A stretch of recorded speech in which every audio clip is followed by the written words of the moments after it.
Well, good morning, everyone, and good afternoon to those of you that are on East Coast time. Welcome to Sin City Crypto. My name is David. I'll be one of your co-hosts, and today, like every single day, coming at you live from our studio. We have an amazingly exciting show for you guys today. If you are a Hedera Hashgraph fan, please put a one in the chat. We have the co-founder, Mance Harmon, joining us. In about 22 minutes, we're going to talk all things Hedera. We've got some community questions we're going to ask him. We're also got news from Sony and Web3. Also, XRP is pumping. Why? Will it be sustained? We did do a poll, so make sure you cast your vote. And we're going to talk about a lot of other things. But first, here's your other co-host, Robin.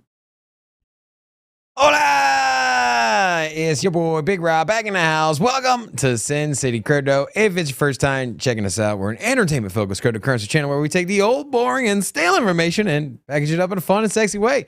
Also, instead of putting one in the chat, if you like Hedera, we also have the Hedera emoji we uploaded. So I figured it'd be a good time to add the Hedera emoji. So if you are a member, throw the Hedera emoji up in the chat. And then, man. Good call. There we go. Just in the nick of time, huh? You know, hey, figure, you know, we have Mance on. This is the second time we're gonna have him on. I feel like we're part of the community now. We might as well introduce a new emoji. You know, I like that. Good idea. That's beautiful. Look at that. Robin, do you remember what Sam Bankman-Fried was saying just days before FTX went under, right? What was he saying? What was he saying on Twitter? Everyone was saying, hey, something's wrong. What was he saying? He was saying that they have the money. Everything's fine. Yeah, everything's good. Yeah, Don't worry. We're liquid. Yeah, we're solvent. We're solvent, yeah. Does this bring back memories? U.S. Treasury Secretary Janet Yellen says, despite recent pressure, the banking system is sound. Is this a Sam Bankman-Fried-esque move by Miss Treasury Secretary? But here's the thing. What else is she supposed to say? Actually, we're in grave peril and everything's about to collapse. Possibly. Are you worried about the banking system overall? Dude, I am pretty worried, man. Honestly, I started this kind of thought last week when the realization that the banking collapse or crisis is, it's possible in the short term. I think it's inevitable in the long term, but it could be sooner than later, and more leverage is in the system. Now I was thinking about kind of what's a good analogy to what we're seeing right now with the leverage. And my kind of way of thinking is that, well, if you have somebody that's irresponsible with debt, let's just say somebody has a gambling problem or investing problem. Anyway, let's just say they just need terrible money management, right? And they've run up their credit cards and their debt, and they don't increase their job. They don't increase any money, but they keep spending more money. Keep running up their debt. Just think of an individual, right? I have some family members that might not be very responsible with money, and I got people to come to mind there, and they keep just running up their debt. Credit card debt's out of control. And what do? They refinance, right? And then and they refinance and they get back to zero on credit card debt. They still owe what they owe, right? Right. But now they're making interest payments on a consolidated debt. And then all the while, they're running up more debt. Now they got zero balances on their credit card. They're back at it again. And they're out there spending again. And what they've done is essentially leveraged more debt and just kicked the bankruptcy ball down the street, right? I think the saying is kicking the can down the road. But whatever it is. Whatever instrument you want to kick. So, and now just imagine that person does it again. And then one more time. And next thing you know, they got $400,000 worth of debt, and they have a job that pays $80,000 a year, and they're paying 20% APR on that $400,000. They're drowning, and there's no way out. And you know that eventually the whole thing is going to collapse. There is a way out. It's called the federal government. No, but that's what the federal government is the example. Oh, sorry. That's what I'm saying, is that the federal government is the example. They keep putting more and more debt on, and and it's like the federal government is the dad, and the kid is the banking system, and they're both in debt because dad has to keep bailing out the son. Dad's spending habits are out of control. The son's spending habits are out of control. Dad makes a little bit more money, so he just keeps bailing out his son, but he's drowning too. The whole thing's gonna collapse, bro. That's where we're at. Everything is getting tested right now. There's a lot of leverage in the system. Now, with the you have the $2 million bet. Will Bitcoin go to $1 million in 90 days? In 90 days. No. It's not likely. I said it on my show yesterday, 0% chance. I'm not afraid to say 0%. I wouldn't even. You honestly, say never. Some things I don't even say never. zero. Here's the thing. So his premise is, if there was a banking collapse where everybody loses faith in the dollar, which I think people are slowly losing faith in the government, but now they still believe. Robin? No, I don't believe it's going to happen. But to sit here and say it's out of the realm of possibility, I don't think it is. If the banking, if the dominoes fall to a degree that it's one after another, and everybody panics and everybody takes their money out. Remember, it's just human psychology that keeps the banking system where it is. So that 0% chance is simply, you're saying there's 0% chance that everybody will run on the bank.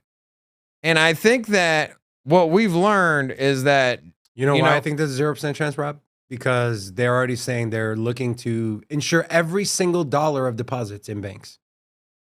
Like I said, I don't think it's at all even realistically probable, but there is some fractionality of possibility that the whole thing comes coming down. And in the same way that, like, you listen to these economists that are talking about fractionalized reserve and how leveraged the system is and how we just don't have the money in the banks. And if people go to pull them out and you don't have the money's there, what happens? And anyways, it's like, and you're listening. I'm listening to these experts. People that have been in finance all their lives, and they're extremely concerned. It's not one like crazy guy sitting there with aluminum foil on his head. This is like legitimately like a large group of finance. A lot of people saying like, "Hey, this is not sustainable. This is gonna come crashing down. Just a question of when." And right now, the system is being stressed. And, like, I don't know, like, I'm going to go have some drinks with one of my buddies later tonight. I don't know. I have a feeling that at some point I'm going to have a conversation about, hey, man, are you watching? Are you paying attention to what's going on with banking? Because I know you have zero exposure to crypto, man. Oh, you're going out? Maybe you should hedge your livelihood. Maybe there's just some fraction of chance. If you're preparing, like if there was nukes over there off of the U.S. shore getting ready to fire, like, hey, maybe you should think about what is the worst case scenario. I don't think we're gonna get bombed here, but maybe you should prepare for it. At least have some action plan. And you know what? Maybe the banking system goes down in 90 days. It's getting stressed right now. 3 banks have went under. And all I'm saying is that if you think it's absolutely theoretically impossible, if it happens, you're going to be caught out of position. And that's all I'm saying, man. I'm just like, man, you agree at some point it's going to collapse, right? The banking system, the fractionalized reserve. Here's the thing. That system, yeah. The U.S. government wouldn't even let SVB, 16th largest bank, default on institutional money. They wouldn't even let that. So do you think they would ever stop printing for any of the major banks? No. And so they're willing to sacrifice the whole system in the short term. Because the government is the system, bro. Well, that's the thing. You could let the system reset and it would still work. If you would have let 2008 play through, it would have been tough times. But you know what? At some point, you got to get a correction. You can't just say every time the market pulls down, you got to inject money into the stock market so it doesn't pull down. That's what they're going to do. That's what they're doing. But that's what I'm saying is at some point it's going to break. It'll break. And so if you think if you think some point is in some super far distant galaxy you'll never see, at some point it's going to be on your front door, You know and what? you're not going to expect it. You know what will reset the financial system is a good old fashioned world war. It's my opinion. What? Yeah.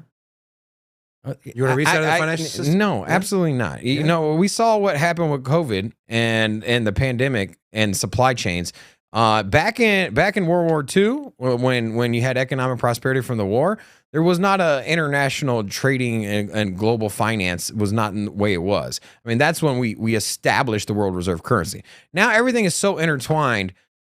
If there was a world war, everybody would go into their own borders, right?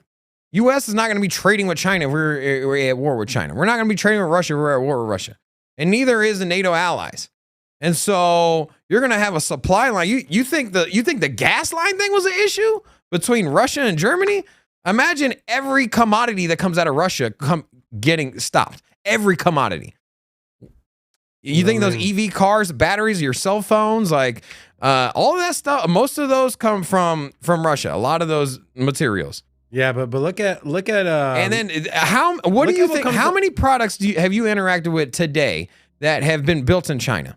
And I'm just saying that you think all of a sudden we're gonna create, the U.S. is gonna create all of the products that we need to sustain? Not about creating all the products. You want to reset. You want GDP to go up. You want reset of the financial system. You're gonna have to have a world war. I'm wrong. We're in a different time. We're in a different time. Look what happened after World War II. Yeah, we got the world reserve currency before. But before World War II, countries were dependent on themselves. There wasn't a lot of global trade going on. And now you have global trade. You had to grow your own food, supply your own people. You had to build your own products. And then after World War II, you had a world reserve currency. You had the money system become international. Trade became easy to do. The U.S. policed the water so that way you could have free trade. And now we've become dependent on a system that requires, not likes, but requires international trade. And the second you have any bit of disruption of that, we saw massive inflation. The second we had any disruption. And so, speaking of destruction, what's up? So do you remember when Jamie Dimon was in Davos for the what's that meeting? The WE something meeting once a year? Yeah. Remember when he said Bitcoin's like a pet rock? Yes. And do you also remember when Jamie Dimon said cryptocurrencies are like pet rocks? And then the bag of nickel they bought turned out to be rocks. Oh, the irony. This is kind of funny. So shout out to Haley Lennon, who said, who has the pet rocks now? Thought that was kind of ironic and funny. Also, it's Donald Trump getting arrested. I don't know why this picture is so funny. The situation is not funny, but picture is funny. Obviously, these are fake, guys. These are AI generated pictures. This is I'm sorry. Excuse me. We have this video from Sergey Nazarov, who is the founder of Chainlink. Apparently, I haven't watched this video. Rob threw this in there. I haven't seen it. I don't even know what it is. It says Sergey slips up and shows why he is Satoshi. So I'm curious to see what this. And let me make sure my audio is good to go here. So here we go. Let's see what Mr. Nazarov had to say. That Bitcoin could never be shut down. That Bitcoin could never be shut down as long as I and one other person ran, a full history, a full Bitcoin node.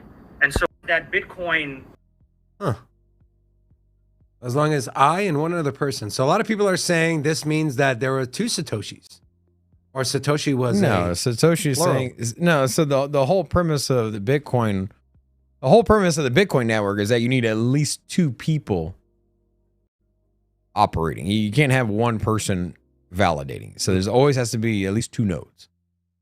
And so he's saying, so in the early days, you know, long as it before was the me and this before, other person. yeah. So if you were Satoshi and you were thinking about it, and say you're in Satoshi's thought process, you're like, hey man, as long as I can get one other person to run a node, Bitcoin network will succeed. And he said, just saying. Now you could say that, like, you know, Satoshi could remove himself from the equation, and then as long as two people secure it, and then his reference, he says but I don't know. It sounds kind of fishy, man.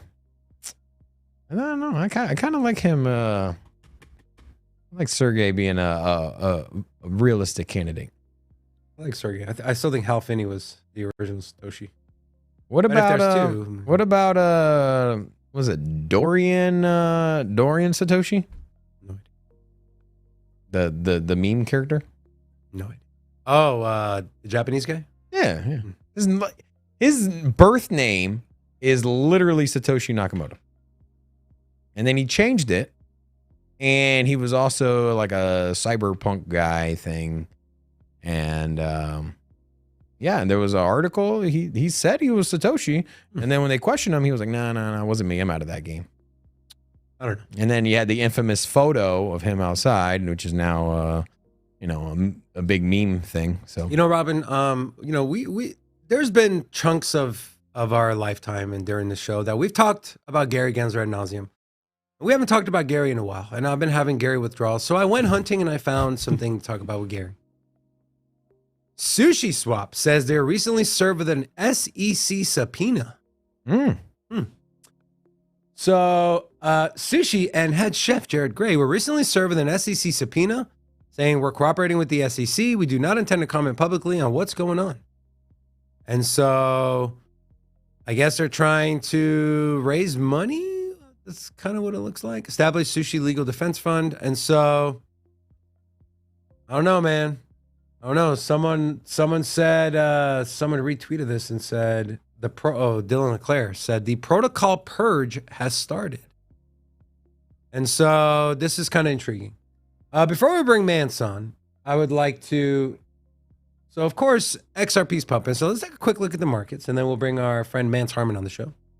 So Bitcoin coming in at 28,100. It keeps tapping on that 28.2, 28.3, 28.4, keeps getting rejected. Still up 9.25% over the last 7 days. ETH under 1,800. Here's the one I wanted to highlight, which of course is XRP, up 20% over the last day. Again, we did do a poll. Is this a sustained rally or not? I understand what goes up must come down. I get it. But can we get to 47 cents and 50 cents and 52 cents? Well, I'm taking a look at the chart here, and my immediate answer is no. And I'll tell you why. This is XRP on the daily. You have this massive candle, but no volume. No volume. We know that ISO went live yesterday. A lot of people were expecting a big pump. Is this manipulation? Is this speculation? Who knows? But to me, this is not a real move. There is no volume. And you can take a look back here. Look at this volume, right? This volume that came in on.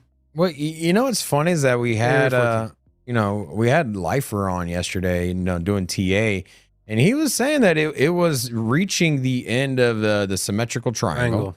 And that, you know, as you, you know, we always like to say here, as you pull a rubber band back, as something consolidates for an extended period of time, especially between the confines of a, you know, symmetrical triangle, it's gonna pop out, gonna break out, man. Yeah. And it did exactly that. Or perhaps some people know something we don't. Maybe there's people on the inside.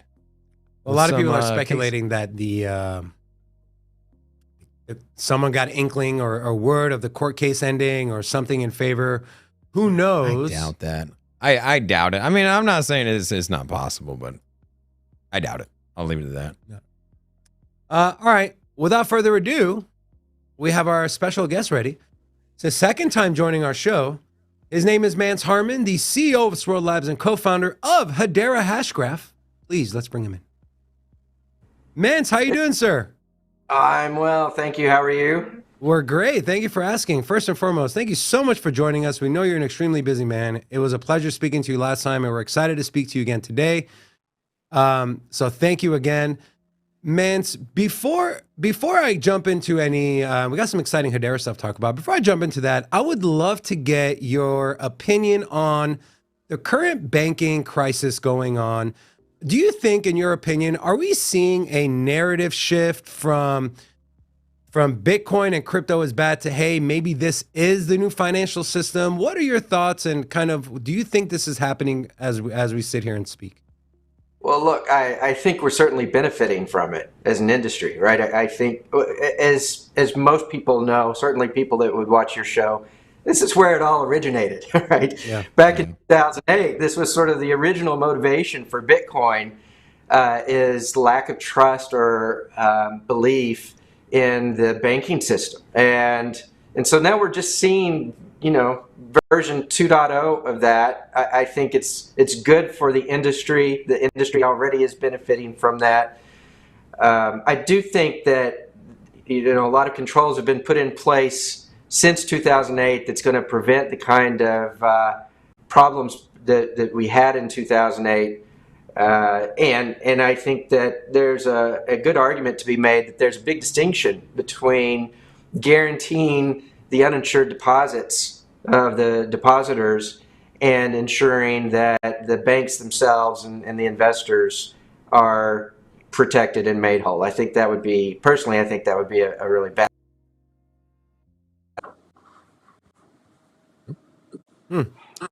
Hey, Mance. Ooh, what's Hello? going on here? We got somebody new here. Hi. Hey, guys. Hi, how are you? This is Zenobia. Hello. Hi, Zenobia. How are you? Good. Nice to meet you. Good to meet you as well. Let's bring Zenobia in. I just wanted to pop on to make sure that everything was working okay, and then I can hop off because I think I saw. And they're like battling for screen time here. No.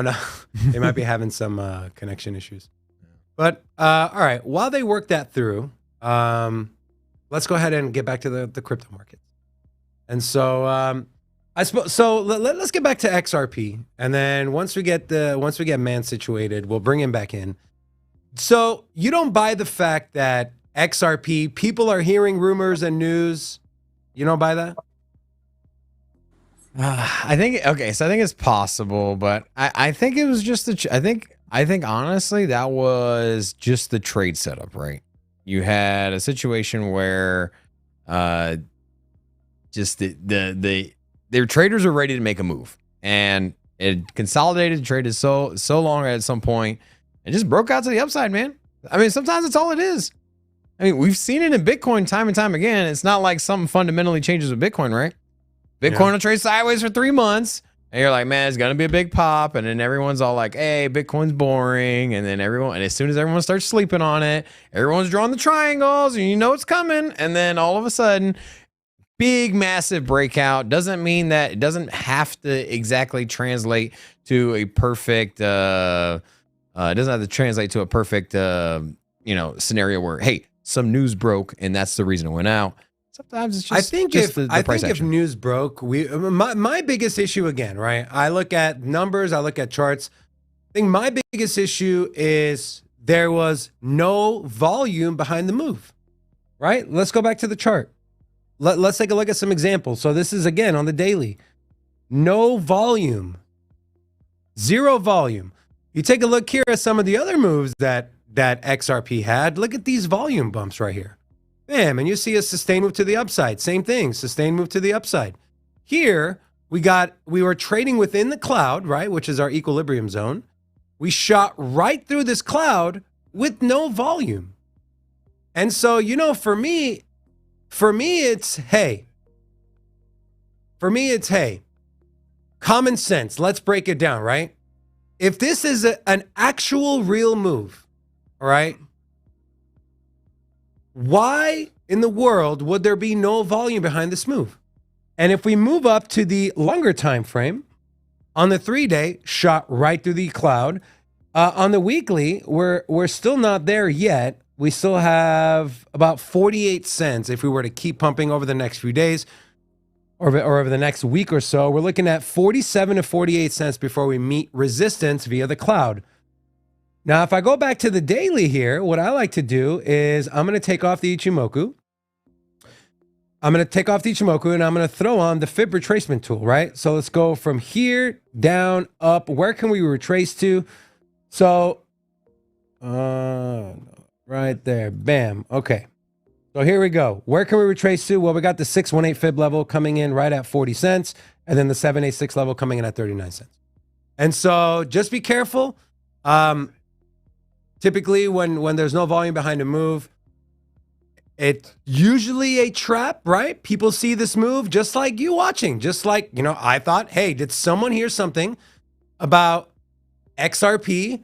Did someone hear something about the court case, ISO, whatever? Oh my God, let me look. And then people don't pay attention to something like volume, and then it's a bull trap. So real quick, I just want to give a quick shout out to the chat. We do got some new people here. If you're new, say hello so we can jump an hola back at you. We have AJ, Nodes Base, Orion, Young, Crypto Snack, Andre Brown. We got Cindy, Ram, Mitchell, DZ, and NSB Crypto. To all of you, hola! Welcome to Sin City Crypto. All right, I think we got him back. Mance is back? Yeah. All right. Let's bring him in. I'm back. Hey, guys. Mance, we missed you. I don't know what happened. Glad to be That's back. okay. As long as you're here, my friend, that's all we care about. Yeah. So I know before you got cut off, you were speaking on the narrative shift and how this whole banking collapse is helping us in crypto, and that this is really what Bitcoin was born out of, right? A banking crisis. Exactly. I got a question. Like, where do you stand on Bitcoin just in general? Are you because I know some people think it might, it can have its inefficiencies, especially in the consensus on the side. Other people say that's its strongest point. Are you a big fan of Bitcoin, or do you think that the technology is so much improved now in the last 14 years? Well, look, I think that the risk that I associate with Bitcoin has gone down over the period. There was a time when I think that there was some reasonable risk that Bitcoin could, maybe even would, be shut down, or when I say shut down, what I mean is directly impacted by state actors. Especially China is what I was worried about at the time. Of course, now Bitcoin miners have moved out of China. China's run them out, and that risk has gone down dramatically. And the whole ecosystem has matured. So I think it's a lot better off today than it was when I started back in the industry back in 2013-14 timeframe. Mance, I want to shift this topic of conversation to, of course, Hedera Hashgraph. So some exciting stuff happened. Hedera surpassed 5 billion transactions on the mainnet. Now, a lot of layer ones will say, hey, we got this many billion, but a lot of those are just messages going back and forth between the node operators and consensus. Yeah. And so can you speak on that a little bit? I know some of it's being driven by supply chain advertising. Just speak on this accomplishment, what it means, and what are you excited about moving forward, and what the expectations are now that you hit the 5 million. Sure. Well, look, first off, I'm glad you asked the question, because this is something I'd like to address very directly. We have this service that we call the Hedera Consensus Service. Unfortunately, that now in retrospect could be misleading, and I think that's where a lot of the confusion in the market comes from. When we say that we have processed 5 billion transactions, and a lot of those transactions are flowing through the Hedera Consensus Service, that doesn't mean that, like maybe some other layer ones where there is one transaction, one service being supplied for a message, an application message, requires multiple transactions in the network. No, not at all. That's not the case at all. When we say 5 billion transactions, that means that we have serviced 5 billion requests from applications, or the community, if you will, the users of the network. It's all legit traffic. There's no double counting or triple or quadruple counting of transactions here. They're all individual messages that have been processed in total by the network. So number one, that's an important point. The Hedera Consensus Service, again, perhaps we could have chosen a better name for it. Maybe a notary service, distributed notary service. That's effectively what the Hedera Consensus Service is, and it is driving a lot of traffic. It's ultra low cost, very simple service. It is a distributed notary service that does get used by a lot of our enterprise users, and they drive really high volume traffic through HCS, the Hedera Consensus Service.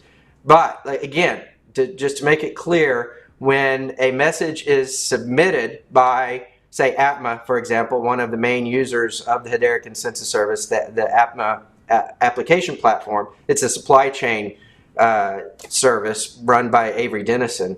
When it submits a transaction to the Hedera Consensus Service, that counts as one message coming from APMA, and we process that message using the Hedera Consensus Service, and it's one for one. It's not 2 or 3 or 5 messages for one. The 5 billion messages are all legit individually. So it is a big deal, and I know that there's been some FUD in the market saying it's not real. Every transaction is real. It's all legit. And that's exciting to hear.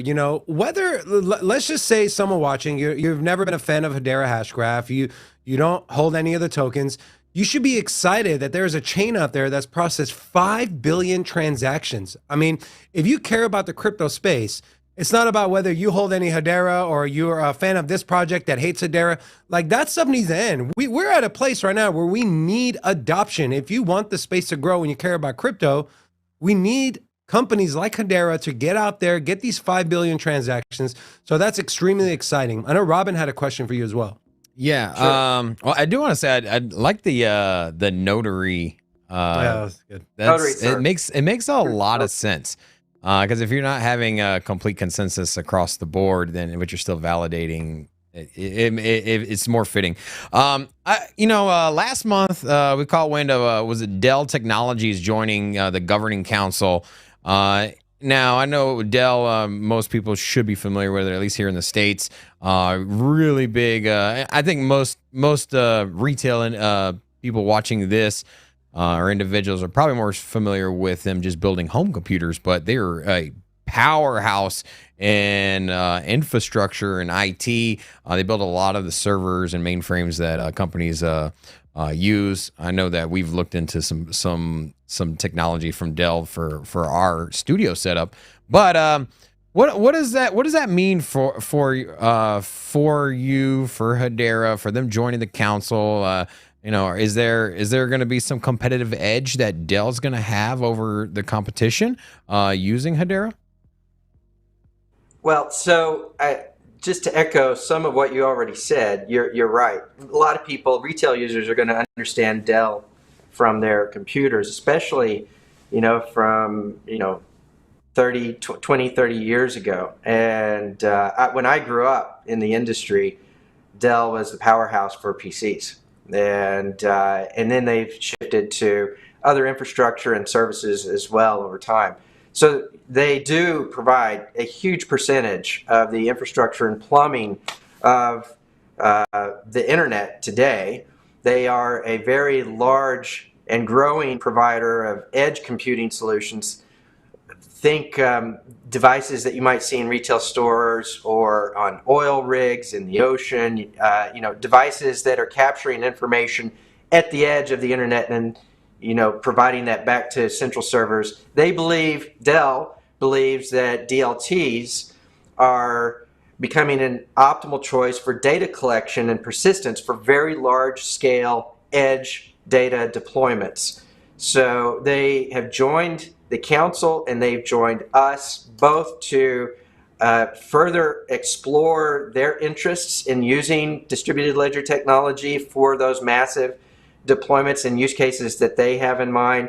By joining the council, they get to work with all the other council members, number one, in developing the solutions that they ultimately go to market with. They get firsthand experience with an organization like Hedera that's at the leading edge of the DLT space, crypto space.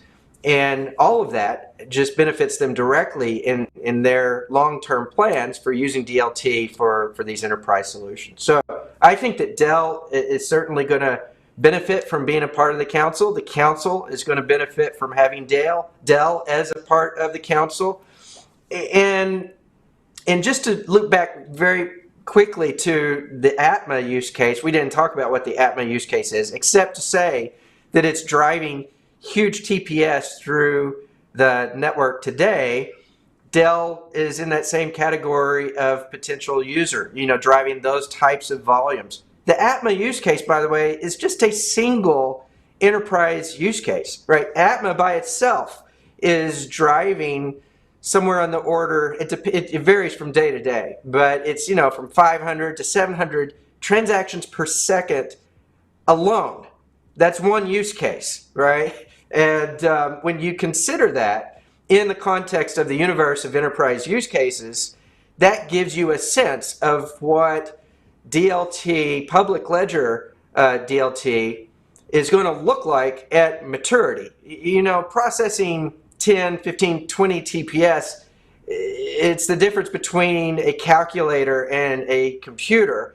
And what we're seeing now is the first usage of Hedera in the way it was intended, in the way it was architected to address these massive volume use cases that are enterprise grade and enterprise led, or just very large consumer use cases, right, that are going to be driving these really high traffic volumes. And Dell is just going to participate in the same way that the other council members are.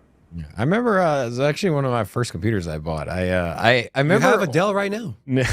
Oh, actually, yeah, I do have an Alienware computer. Yeah. Yeah, I remember it was the first computer I bought. I remember I had to pick up the phone and I was talking. This was back in the early '90s or late '90s. I was on the phone and I was ordering a computer over the phone. I was like, yeah. He's like, how much RAM you want? Kind of interesting. And then I just to go down memory lane just a little longer, I brought the old commercial here, the Dell. This guy right here. He's like, dude, you're getting a Dell. Like, but I remember that guy. Anyway, I don't think I've sent. I don't know where he's from. I remember the face. Dell Sure. system with an Intel Pentium 3 processor. That's exciting though, man. Dell joins the likes of Boeing and all those other big companies you guys got in there. Now I wanna ask you. You mentioned DLT a lot, distributed ledger technology. Now this week, the DLT Science Foundation was launched, and they got an initial grant from your company with the aim of expanding knowledge and adoption, removing barriers. Can you speak to that and why you guys chose to provide a grant? What is this doing to improve our space, and just speak on it in general? Yeah.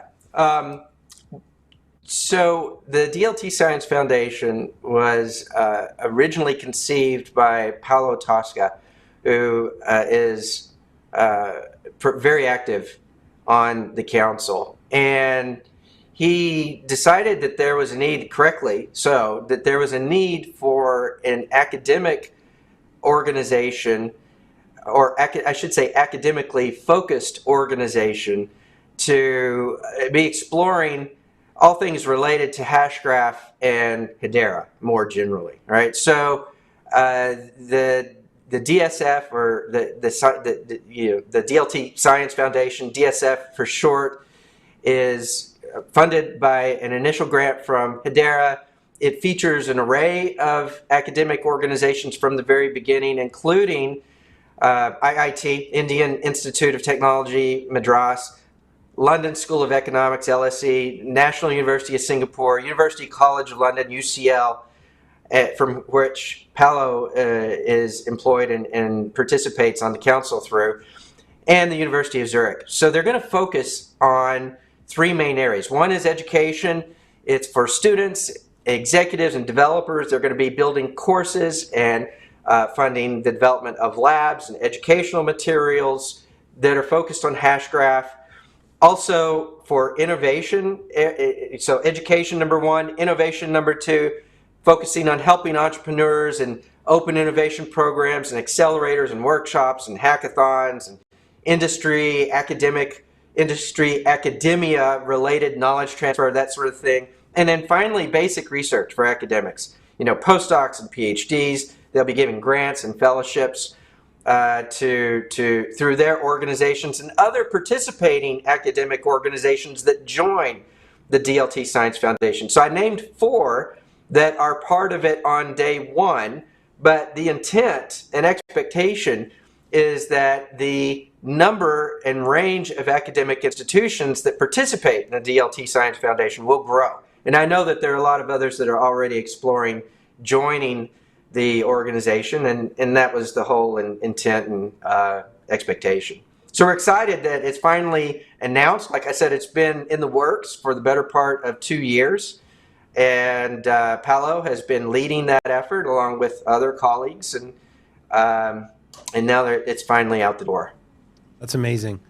Mance, I want to shift from Hedera to smart contracts. And I know you have extensive, you've worked in the cybersecurity. I believe you've worked on with a lot of companies. I believe you founded your own security company as well. And there's this article that came out yesterday, and I would love your perspective on this and whether this is even practical. And so this is from Crypto Globe. The headline reads, Smart Contracts in Peril, EU's Data Act vote stirs controversy in the Web3 world. The 2022 EU bill, known as the Data Act, aims to provide individuals with greater authority over data produced by smart contracts. This past Tuesday, the EU Parliament voted on the Data Act, 500 in favor and 23 opposed. Now, the redrafted bill stipulates that smart contracts must be equipped with access controls and safeguards for trade secrets. Moreover, they would need to possess features allowing termination or resetting, essentially a kill switch. Experts are concerned that such measures might compromise the core function of smart contracts. Is there ever like a scenario or a world where this would work, or is that at this point that's not even a smart contract anymore? So first off, I think there is confusion and a lot of ambiguity in the proposed bill, right? It's not clear precisely what it is that they are contemplating. And when they say things like, we need to be providing,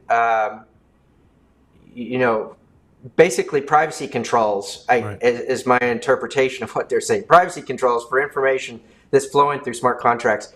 There's no expectation of privacy in smart contracts, right? By definition, the information that is in a smart contract, the data that is being operated on in a smart contract is public data.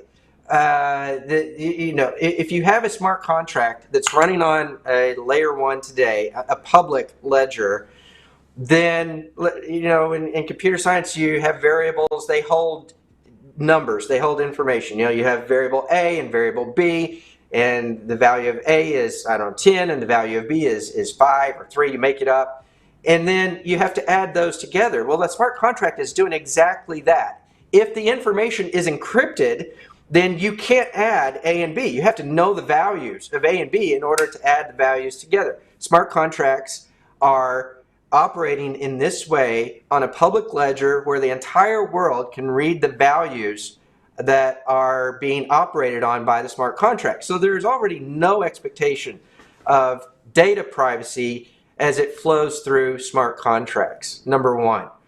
And I don't know how you would do that. I mean, there are these things called homomorphic encryption that could be used, but they're incredibly slow, they're not practical, it's just not going to work with today's technology, number one. So if they're worried about edge devices like, you're driving your car and there's information that is flowing from the car to a public ledger and that is flowing through a smart contract, it's going to be operated on, and it's going to be operated on in the clear.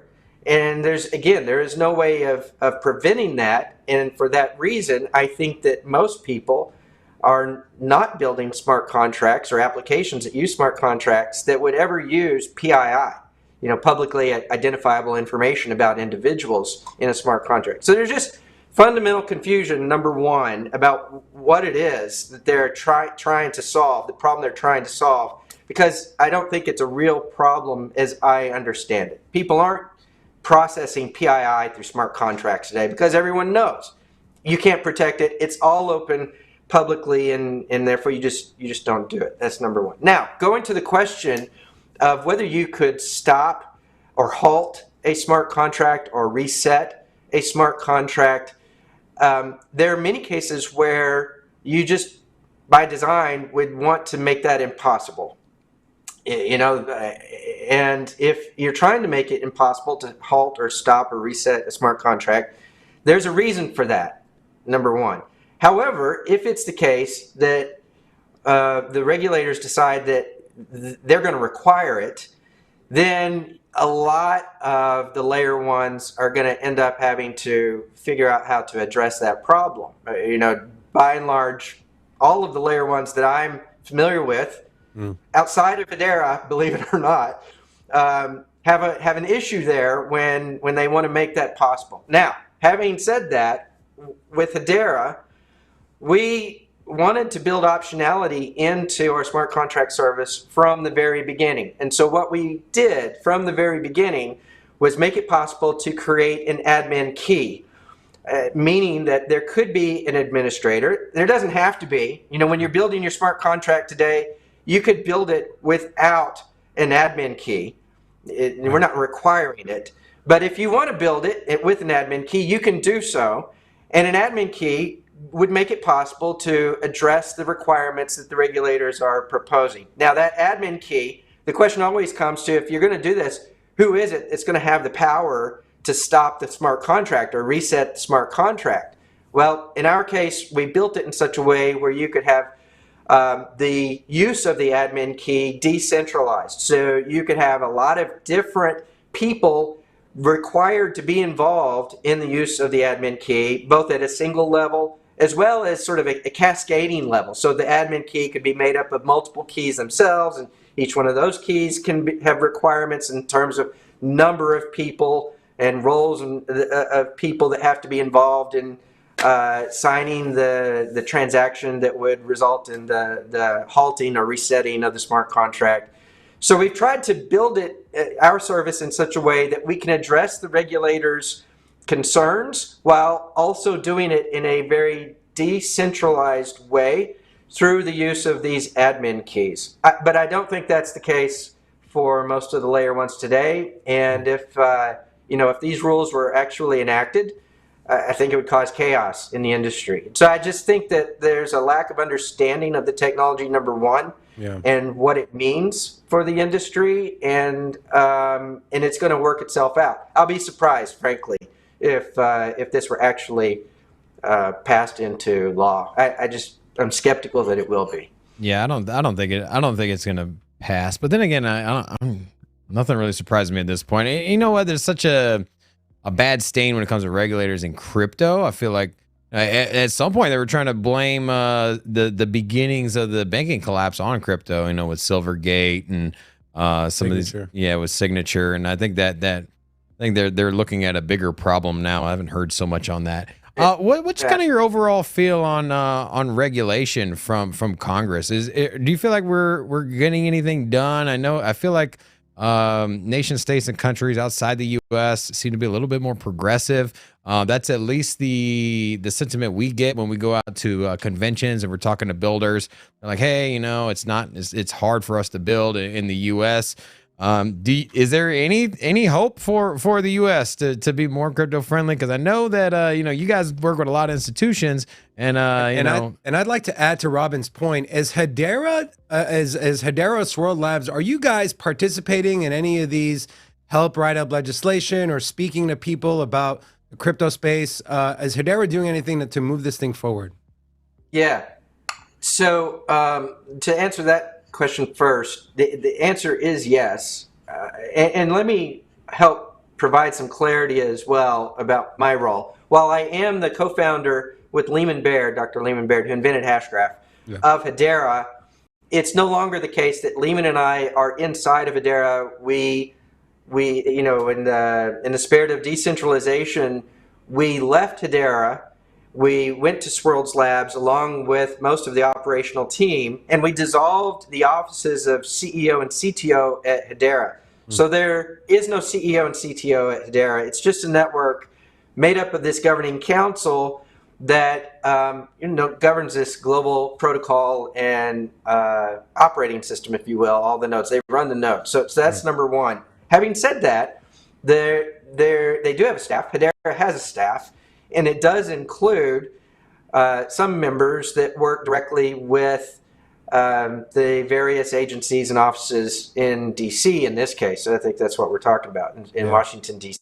And not just them, but also some of the service organizations that supply education and are engaged in lobbying efforts in DC. And yeah, from time to time, it is the case that Hedera is asked to weigh in on certain position papers, or what would the implication be of a certain type of rule that is being made, all of that kind of thing that goes into the rulemaking for the agencies, the various agencies, and into lawmaking with Congress. And so I'm not personally directly involved in that, but it is the case that Hedera has individuals that are involved with that directly. Yeah. Amazing. And where's we stand? I think that to be honest, I am surprised that it's taken so long. So when we started Hedera back in 2017, we intentionally made the decision to base it in the U.S., right? A lot of people were recommending that we go overseas and we be domiciled as an organization in a different jurisdiction. We intentionally chose to stay in the United States for a whole host of reasons. I still think it was the right decision. And at the same time, I am surprised that here we are in 2023, and there's still a lot of ambiguity, and and it is the case that the U.S. is sort of lagging in terms of maturity of this space from a regulatory perspective relative to many other jurisdictions around the world. I'm still hopeful that it will work itself out, and that it's not the case that the U.S. regulators are trying to actually kill the industry. I don't believe that that's the case. But there is frustration for sure about how long it's taken to provide the clarity that we're all looking for. And the clarity is not coming directly; it's coming indirectly through through action. In this case, primarily the SEC taking action against different projects, as opposed to having a blanket policy that everyone can try to understand and use. It's a complicated space, but I'm still optimistic. If us as retail investors are getting frustrated, I can only imagine companies who are trying to excel and build out the infrastructure and break down barriers to entry to grow the adoption in our space. Can't imagine the frustration they're feeling. Now, Mance, I did some digging, and I found out that in the early 90s, as part of the Air Force, you were one of 5 people that was picked to study machine learning, which essentially is AI. And one of my co-hosts, Robin, he's a big AI guy. As soon as ChatGPT 4 came out, he was all over it. Yeah, I've almost used AI like an assistant. I don't think it's capable enough to like do your everyday tasks, but if you need help in researching, or helping you write something or proofread something, it's an absolute game changer. And I feel like it's almost likened to to a new piece of technology like a cell phone or television, something groundbreaking, revolutionary. But with that said, what's your kind of just overall feeling with AI, this explosion and interest in it? I mean, there's, in the crypto space, you always hear about AI tokens. We don't pay much attention to it, but what's your kind of feeling on AI and how it's evolving, and perhaps maybe your role in adopting it? Well, so I think we got you. It is the case. Yeah, no, thank you. It is the case that back in the early 90s, in fact, this is where Lehman and I met. We met working for the senior most executive in the Air Force, doing basic research on a team of 5, like you'd mentioned, in something called reinforcement learning. This is way back in the early days of reinforcement learning. It's grown a lot since then. And what's really exciting about where we are today is when you take the combination of reinforcement learning, so like AlphaZero, the tech that was used to solve the game of Go, for example, in combination with ChatGPT, then you can begin to do things that are fundamentally going to make the internet more secure. And specifically what I'm talking about here is making it possible to have the computer be an assistant in proving correctness of software. And if we can make this, and there are a lot of people that are working on this today. I mean, there are all the use cases that you already hear about with ChatGPT and all of that. But what the mainstream is not hearing about is the work that combines these various technologies to make it possible for the computer to prove correctness of software being written. And that will fundamentally change the internet, the security of the internet, the bugs that we end up seeing, or as an industry, as a society today, the bugs that we have to live with when we write software will go away in some fundamental ways. And a lot of work has already been done in formal methods and proving code correctness. But now with these new AI-based technologies as assistants that help accelerate the adoption of proving correctness, you begin to be able to do things like proving that the chip itself that the software is running on, the Intel chip that software is running on, is bug-free, is correct. And then you prove that the operating system sitting on top of the chip is bug-free, is correct. And then you prove that the application running on the operating system is bug-free, et cetera, et cetera, et cetera. And so it's just going to have a profound effect on software, the way it gets developed, and what it means for society if you can build and write software that is bug-free and can't be hacked, if you will, in ways that it can be today. So that's what's exciting about it, that very few people talk about. And don't you think the arms race can go both sides though? And so as people use it to shore up the code and to have less exploits, you got somebody on the other end over there ratcheting up the AI to try to find any vulnerabilities. Well, life's about balance, Yeah, so that's all good, right? I mean, but think about what you just said. I would love to have a tool that could do exactly what you just said. Right. Because if I have that tool, I know what to go fix. Right.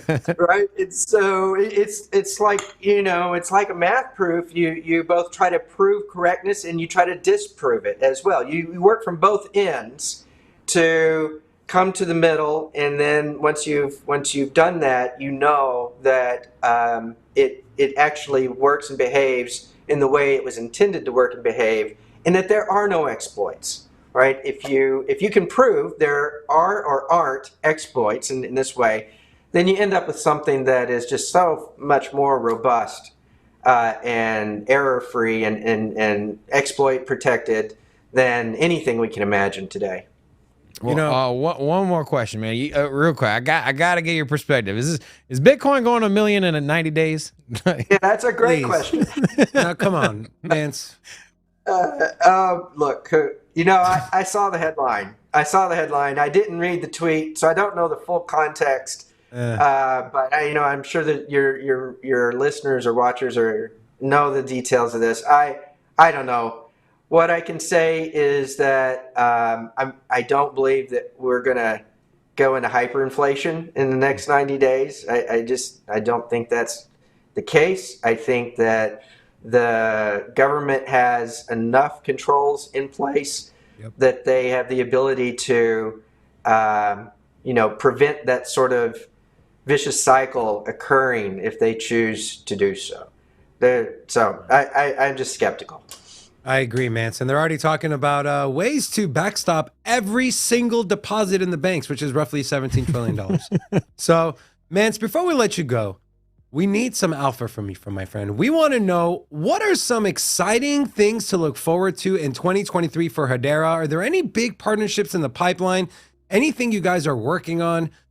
We'd love to get some insight for Hedera in 2023 and some of the exciting things you guys are working on, and maybe something you haven't talked about yet that you would like to share on our show with our viewers. Well, I wish that were the case. I would love it if that were the case, because it means I'm ready to launch, right? I'm ready to do some other things. But when it comes to Hedera and the network, the roadmap hasn't changed, but it is still exciting for this year. We expect that community nodes. So today, all the nodes are run by the council members. These organizations that we've talked about in the past and most people know about. And it's always been the case that we have wanted to broaden that to non-council members running nodes as well. I am still expecting that will happen at some point this year. Community nodes, in other words, will be added to the network and will be run by non-community or non-council members. So that's probably the next big milestone in my opinion. And then Swirlds Labs. Well, I'm not ready to announce anything today. It is the case that Swirlds Labs will do something outside of the work that we've been doing for Hedera from the beginning. Remember, I mentioned earlier that we spun out most of the operational team from Hedera into Swirlds Labs, including myself and Lehman. And the work that we were doing in Hedera, we continue to do in Swirlds Labs. Now by contract, right? It's not direct, it's through a contractual relationship with Hedera. But it's also the case that Swirlds Labs is going to do other things. And I'm very excited about what's going on. We sort of loosely refer to the skunk works, if you will, inside of Swirlds Labs as Lehman Labs. And there's a lot going on in Lehman Labs. And so I'm really looking forward to being able to talk about that as all of that work matures. That's amazing. Mance, we know you're a busy man. We truly appreciate you joining us. So Mance, we do have a calling card here in our community. Our community, our Sin City crypto community, we go into other people's channels and we drop Olas. So Robin's Signature started it. It's Ola! It's an Ola. And the community is literally begging you to give us an Ola, but we feel like we shouldn't put you in that position. So if you want to drop an Ola before you leave, my friend, we'll leave it up to you. If not, we want to thank you so much for joining. Let's get aggressive Ola. Is that right? Yeah, you got to have a little rasp. Hola! Hola! Mance, you're amazing. We truly enjoy having you on, my friend. Thank you so much. We hope to bring you on again in the future. Guys, if you want more information on Hedera Hashgraph, you can follow Mance Harmon on Twitter. Obviously, go to Hedera's website. Mance, thank you again. We truly appreciate your time, my friend, and enjoy the rest of your day, and we'll see you next time. Great. Thanks, guys. I enjoyed it. Thank you, Mance. Thank you. All right. Hola! All right. Good. Bitcoin $1 million, bro. Yeah. Coming. I was wondering if you were going to ask him that question. I was like, that's just so... hey, it's so trendy right now, man. I'm telling you, everyone's talking about it. It is extremely trendy. It's still, I think it's one of the greatest marketing ploys ever. And here's the thing: if you're sitting on, say 100 Bitcoin, 1,000 Bitcoin, 10,000 Bitcoin, whatever. I don't know how much Balaji has, but obviously he has some in the bank. Well, so he wouldn't theoretically need the price to move too much for him to make up $1 million. So even if he loses the bet, he can still make a lot of money, and he's getting the advertising. If he can have Bitcoin rally off of this 90-day premise, like if he can get an extra 5% pump out of Bitcoin because he gets community members thinking. And he's like a 50x leverage long on 10K. Not even leverage. I'm just saying he just has a fat sack of Bitcoin. You know, I mean, hey man, something to watch out for. All right, let's talk about some interesting news. So Rob, this is I was excited to get your take on this one. So Sony files a patent for NFTs to allow transfers between games and consoles. Well. So Entertainment and gaming console giant Sony Interactive Entertainment has filed for a patent that would make NFT transferable between different games and consoles. The patent originally filed last week would allow players of Sony products such as PlayStation to have an interoperable Web3 gameplay experience. Gamers would be allowed to transfer in-game assets between devices such as VR, tablets, computers, smartphones. The patent application also noted that, quote, in some examples, the NFT can be used cross-generationally, like from PS4 to PS5 to PS6. Well, Also, wait, there's more? it's specified in the patent that the framework aims to be interoperable between products outside of Sony, such as Xbox, or a cloud-based video game, making assets fully transferable and usable between different gaming Does it ecosystems. also operate air fryers too? I mean, it does It everything.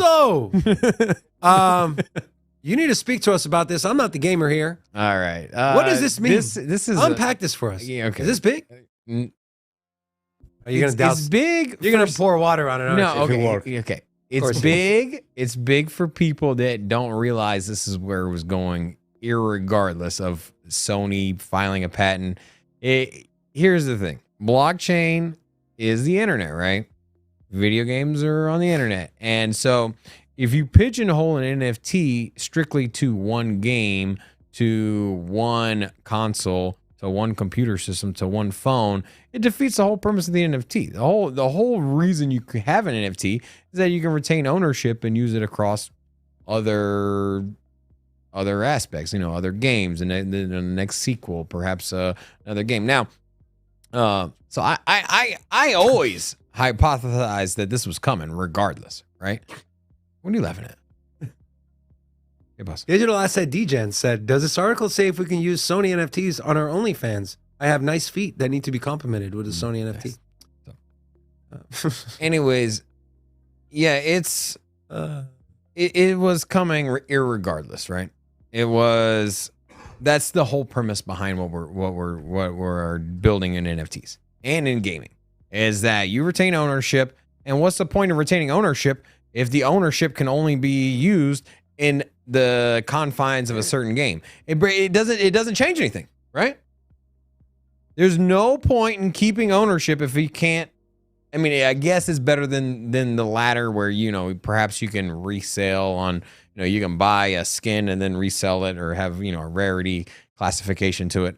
But realistically, you wanna expand out of the confines of a game, go to other platforms, use it in other sequels, and I think the best example would be like sneakers, designer Sneakers? clothing. Yeah, and Fortnite it's kind of popular to have certain attire, certain skins, and so let's just say hypothetically you get a rare pair of Jordans or something, and you have it on your character.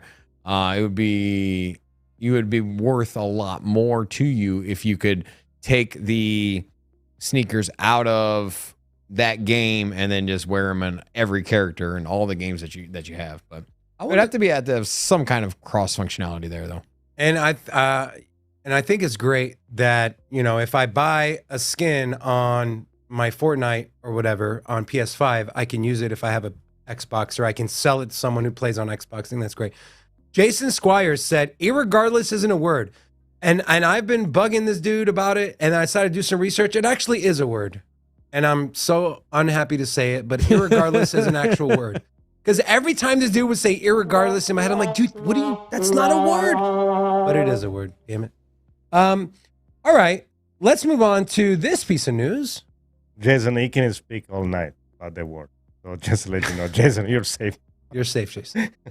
Look, irregardless if it is a word or not, you got to understand that I'm going to use it either way, okay? So, yeah, this is the guy who... Just saying, bro. Yeah. He got lucky on that one. I feel like he made it up like he does when he says your guys' names, when he gives love to the chat, which he hasn't done all day today, which is... I have given a lot of love to the chat. And if you're new here, say hello so we can jump on Ola back at you. We do have a few new people. Alex and me, Paul Wu, Electric Scape, Timothy Casanova. We also have Emin Perry. Also, we had Republic SRP. Hola! Welcome to Sin City Crypto. Welcome. So Microsoft is working on a new Ethereum wallet amid their foray into crypto and NFTs. Tech titan Microsoft is reportedly working on a new feature that enables users to send and receive crypto assets through its default web browser, the one I'm on right now. What does this entail if this thing will scroll up? There we go. The onboarding page indicates that Microsoft is rolling out a non-custodial wallet that gives users exclusive control of their assets and private keys. This is a non-custodial wallet, meaning you are in complete control of your funds. We will not have access to your password recovery key. It is embedded in Edge, making it easy to use without installing any extension. Now, I am not a tech guy. I am not a programmer guy, but when they say embedded, right, your recovery seed phrase is embedded in the Edge. It's stored somewhere, right? So, like, if someone really wanted to, can they access it? I don't know if you have the answer to that question or not, but that was the first thing that came to my mind. I don't know. What do you think? What do you think about this whole thing? Yeah, I mean, you would have to have trust in the company that it is. I forget the term where. What's the term? It's where it's like undecipherable.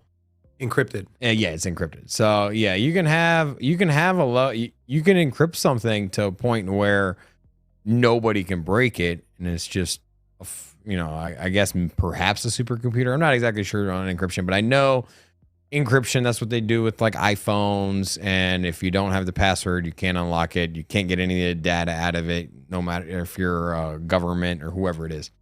So once something is encrypted, but the problem is that you have to trust them that they encrypted it and they don't have the keys to unencrypt it, right? And Microsoft can come out here and say, hey, it's encrypted. Nobody has access to it. We'll store the seed phrase on there. And I would lean to believe them.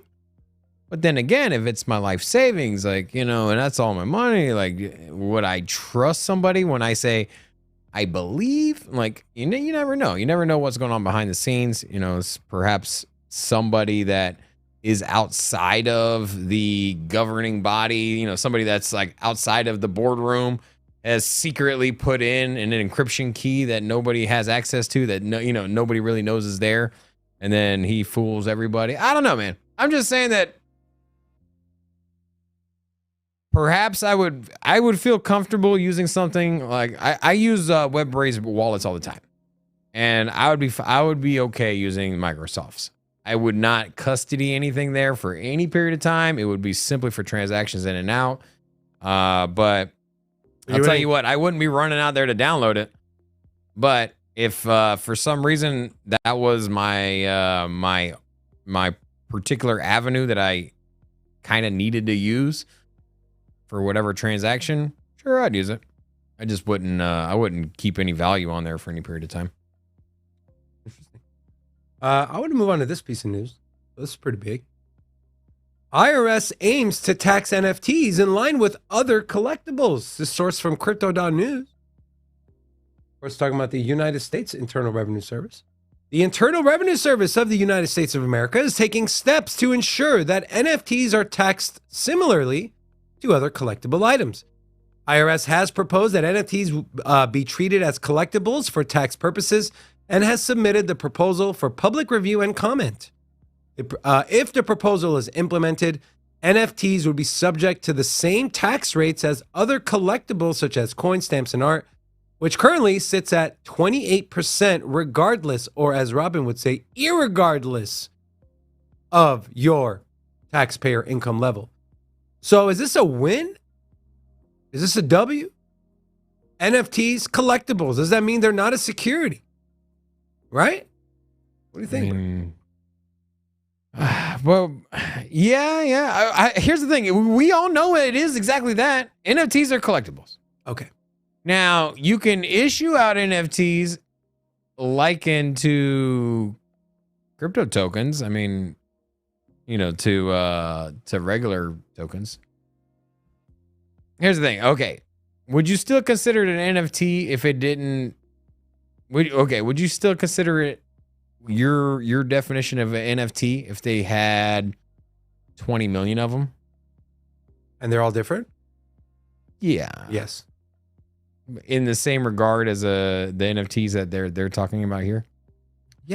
To me, it's a But what if what if the only difference was the barcode? What if somebody was like, hey man, we're going to NFT every dollar bill, and even though a dollar bill is essentially a fungible token, right? Fungible in value because we can take $10 and mix them up. Well, what if you took paper dollars and you took all the serial numbers on them and you turned them all into NFTs?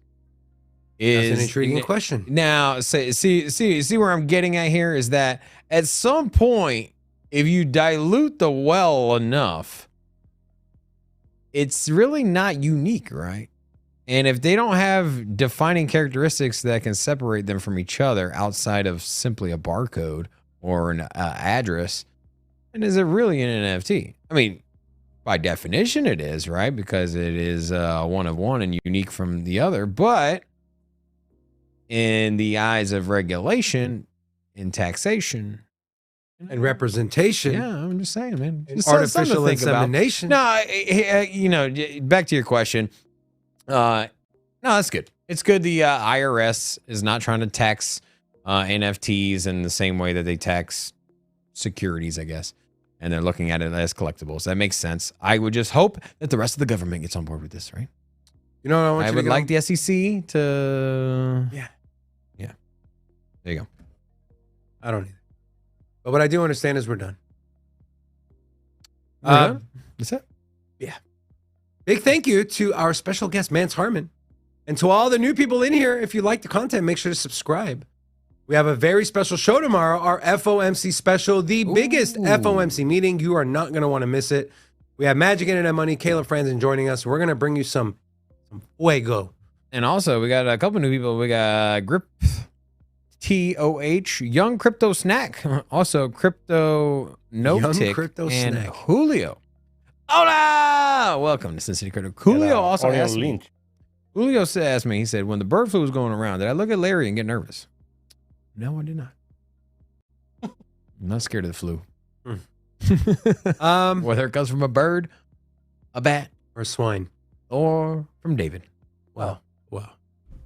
Guys, so tomorrow, FOMC special, we will be covering the press conference live. So we are going live at 10 a.m. tomorrow. You're not going to want to miss it. Also, check out all of our social medias. Go buy some merch. And with that being said, you know what time it is, Rocco? No, what time is it? Finger tornado time. Guys, thank you so much for joining us. We had a great time. We hope you did too. If you're new here, you like the content, make sure to subscribe, turn your notification bell on, and come back tomorrow, 10 a.m. Pacific Standard Time. On behalf of myself, Robin, Rocco, and Kyler, I'm taking a nap. Thank you, guys. We will see you tomorrow. Until then.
Pop it.